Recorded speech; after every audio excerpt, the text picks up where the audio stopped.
Well, here's part 2 of me just finishing up. I've dug a little hole here and hand harvested some worms out of Gilligan, and I found what I believe to be a Canadian nightcrawler. I incorrectly tentatively identified this as a Canadian nightcrawler. This pale purple elongated worm with that beautiful peachy coral colored head and clitellum is actually an ancient native species that has survived in this small segment of Vancouver Island and other small areas of the Pacific Northwest in Washington State for over 600,000 years, well before the Ice Age. It is a deep burrowing worm that likes cold conditions like the Canadian nightcrawler. So I am correct in that it belongs in the wild. These worms are now multiplying in my worm bins and in my garden because we brought in manure from west of here. So anytime I find them, and they are very identifiable by their sheer presence and immense size, I always put them now into my garden, into my wild compost, or into my garden worm bins that are continuous with the garden soil.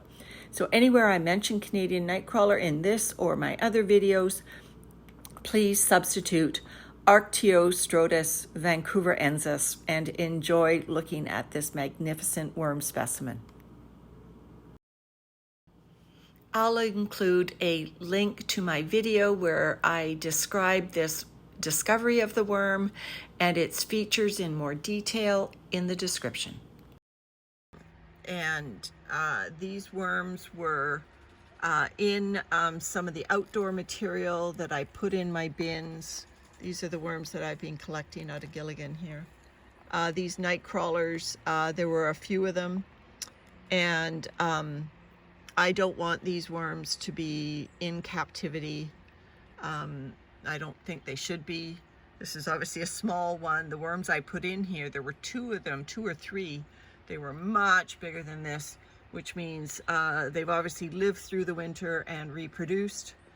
I hope none of these juveniles and whatnot that I've been pulling out of here are Canadian night crawlers. That one might be right there. Might be. I don't know, he's got a pretty yellow tail. He's long and skinny though. Anyway, I'm gonna let that night crawler continue back down. I'm just showing my husband, look, I found a Canadian night crawler, lived through the winter. Perfect. And he's a tiny one, much tinier than the ones we put in here, which means they had babies.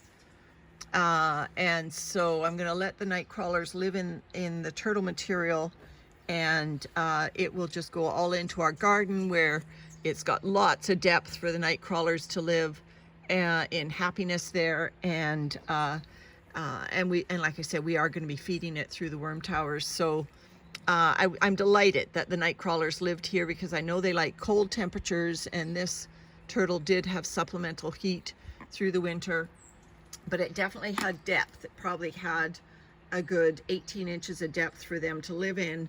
And when they got to the edges away from the heating mats, they may very well have found some chillier temperatures. So anyway, oh yeah, there's another little one right there. Yeah, there's worms everywhere. So I'm gonna finish off pulling these out by hand now. Just thought I'd report in that I think I found the first, well, I was only expecting to find the adults, but it looks like they were busy through the winter and found each other in this turtle and have reproduced. So I'm obviously gonna have to look for more than just 3 Canadian night crawlers, because I'm gonna have to look for their babies as well, and make sure that they don't get pulled out in the migration. Oh, did I just catch him again? Yeah, I just caught him again. And so they don't get caught in the migration, and that they actually end up in the garden material.